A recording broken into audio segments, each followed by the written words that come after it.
Innerhalb von 48 Stunden wurden Beschädigungen an 2 Tiefseekabeln in der Ostsee festgestellt. Sowohl Finnland als auch in Schweden leiteten offizielle Ermittlungen wegen mutmaßlicher Sabotage ein. Nun geriet ein chinesischer Frachter unter Sabotageverdacht. Das Schiff befand sich zur Zeit der Beschädigung im Gebiet eines der Kabel. Eigentlich soll das Tiefseekabel Sea Lion 1 Helsinki und Rostock verbinden und schnelles Internet bringen. Doch es wurde beschädigt. Da das Kabel gebrochen ist, muss es laut der finnischen Betreiberfirma Cinia eine äußere Einwirkung gegeben haben.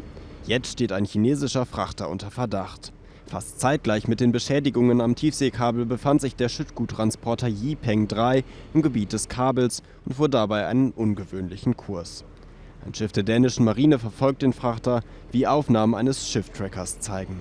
Das Überwachungsvideo einer Brücke, das in sozialen Netzwerken kursiert, soll den chinesischen Frachter und kurze Zeit später das Marineschiff zeigen. Niemand glaubt, dass diese Kabel aus Versehen durchtrennt worden sind. Von daher müssen wir konstatieren, ohne konkret zu wissen, von wem es kommt, dass es sich um eine hybride Aktion handelt.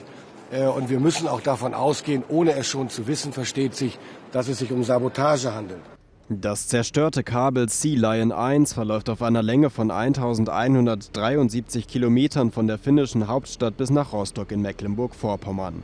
Es ist eines von vielen Dutzend Internetkabeln, die den Boden der Ostsee durchziehen. Die Vermutung des Vorsatzes bestätigen das finnische Außenministerium und das Auswärtige Amt in einem Tweet, und auch das Bundesinnenministerium ist alarmiert. Wir nehmen diese hohe Bedrohungslage sehr, sehr ernst. Meine Kollegin Annalena Baerbock ist ja auch bereits im Austausch mit der finnischen Kollegin darüber. Wir sind als Behörden noch nicht beteiligt, haben aber Hilfe angeboten. Vor fast genau einem Jahr hat ein chinesischer Frachter die Ostsee-Pipeline Baltic Connector zwischen Finnland und Estland durch einen 6-Tonnen-Anker zerrissen. Auch hier wurde Sabotage vermutet. Hybrider Krieg zielt allerdings über Stellvertreter. Das heißt, man hat immer vielleicht ein ziviles Schiff, das vergessen hat, seinen Anker zu liften oder solche Dinge. Nicht? So wird dann argumentiert. Dazu passt, bereits am Sonntag wurde ein Kabel zwischen Schweden und Litauen beschädigt. Es wäre sehr viel Zufall in so kurzer Zeit. Wir blicken nach München zu Nico Lange. Er ist Politikberater. Guten Tag, Herr Lange. Ja. 3 deutsche Minister, Pistorius, Baerbock und Faeser, bezeichnen den Anschlag auf das Unterseekabel als hybride Kriegsführung. Dieser Begriff hybride Kriegsführung wird viel benutzt. In diesem Falle wäre es eine hybride Kriegsführung gegen Deutschland und Finnland. Was genau ist damit gemeint? Hybride Kriegführung hat das Ziel, Staaten unter Druck zu setzen, die Außenpolitik anderer Staaten auf die russischen Interessen auszurichten. Und dafür bedient man sich unterschiedlicher Instrumente. Sabotage, Zerstörung von Infrastrukturen ist eines davon. Das ist nicht zum ersten Mal, dass so etwas passiert im Ostseeraum. Und auch diesmal wieder war es ein chinesischer Frachter.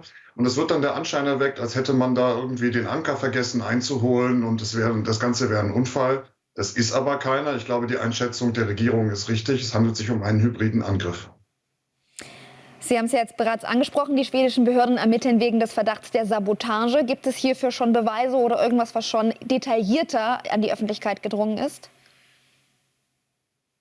Es gibt Indizien, das sind die Daten der Schiffe, die werden ja getrackt, wenn die unterwegs sind. Man kann sehen, welches Schiff wann wo war. Man kann auch den Kurs sehen, den es gefahren ist. Der von diesem chinesischen Frachtschiff war ungewöhnlich, insbesondere dort, wo der Schaden an den Kabeln entstanden ist. Die Behörden aus Dänemark haben das Schiff jetzt aufgebracht, sind in den Ermittlungen, die schwedischen Behörden ermitteln. Da kann man jetzt noch nichts weiter dazu sagen, dazu ist es noch zu frisch, aber die Ermittlungen laufen und das ist eine ernste Sache. Deswegen wird da jetzt auch so intensiv von so vielen Behörden nachgesehen.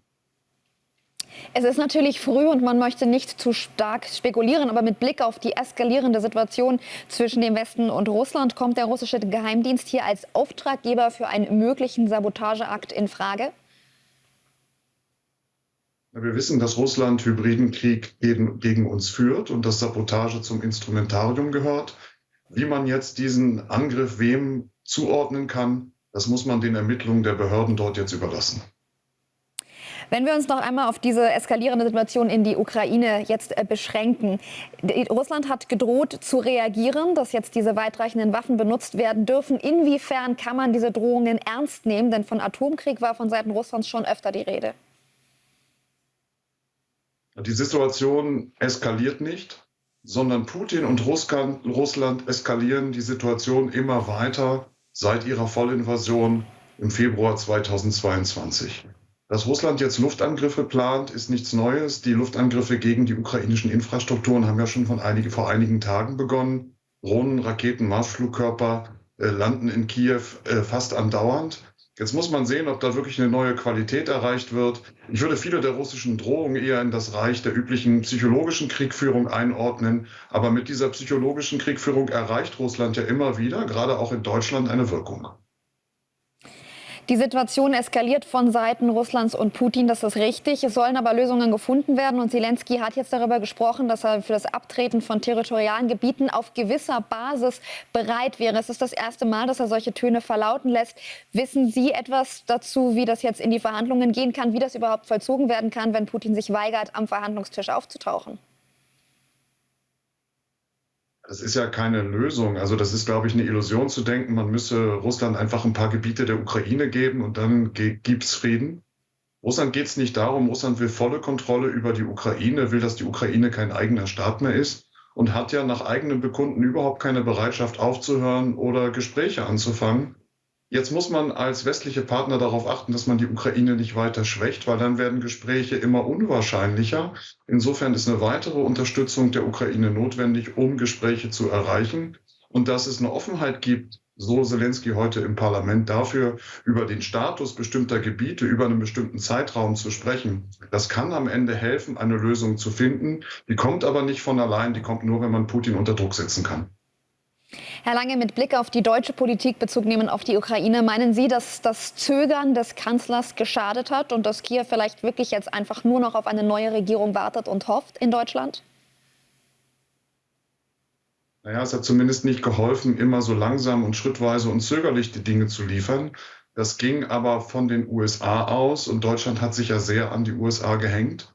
Das ist ein Paradox. Deutschland und die USA gehören zu den größten Unterstützern der Ukraine und sind gleichzeitig auch die größten Bremser. Die Ukraine hat möglicherweise Hoffnung, dass zumindest mit einer neuen Regierung Taurus-Lieferungen, andere Dinge auf den Weg kommen. Aber es ist natürlich noch eine ganze Weile hin bis zur Bundestagswahl und insgesamt ist diese Übergangsphase der Präsidentschaft in den USA, Wahlen in Deutschland, kein Staatshaushalt in Frankreich, natürlich eine Phase, wo die Amerikaner und Europäer sind es nicht. Vielen Dank für dieses Gespräch, Nico Lange. Dankeschön. Vielen Dank für dieses Gespräch, Nico Lange. Gerne.